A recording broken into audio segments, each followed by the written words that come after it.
I think it's very heartening to see the king immediately meeting with the chief rabbi. The chief rabbi granted an audience, and the king has said um, how much he supports the Jewish community. The chief rabbi has said he wants to thank His Majesty for expressing in person his deep concern and his support for the Jewish community. His words of comfort and solidarity give us strength at this dark time. At the same time, we've got a call from President Mahmoud Abbas to urge against collective punishment, and King Abdullah has warned in a rise of violence and its spread. But against this, I think it's very interesting that Blinken has talked about the pictures he's been shown and the disgust he has for Hamas's attacks, and I think that's perfectly genuine. There was a discussion and a question about whether or not how Jewish babies have been killed by Hamas, and it doesn't really matter, does it? What matters is that Hamas attacked the defenseless and the vulnerable, the weak and the unguarded, and it is simply appalling. And Blinken is right to say that what motivates Hamas is pure evil, and that they have no regard for the basic standards of human decency. And it's a standard that Hamas falls short of.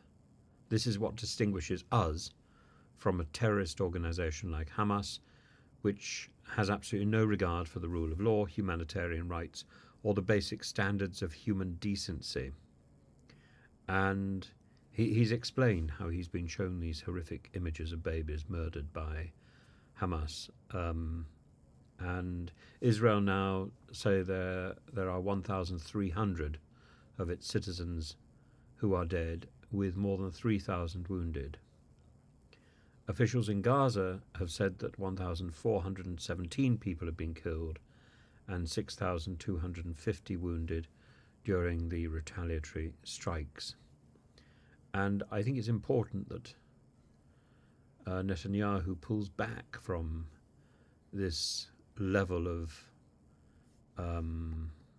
aggression, because it's this is not this is not the signalling the right approach. And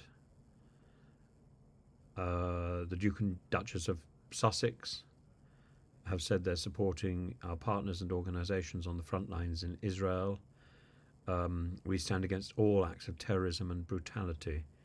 We're supporting our partners to provide urgent aid needed and to help all innocent victims of this unconscionable level of human suffering. But the key really is to stay within the rules, as far as there are rules, to uphold the laws of war. And though I would seriously question whether or not this can be a war, because Netanyahu has declared war on a territory rather than a country, Israel has nevertheless set out to carry out large-scale attacks and to target and destroy Hamas, to destroy its military potential and its political force. I entirely agree that Hamas needs to be rooted out.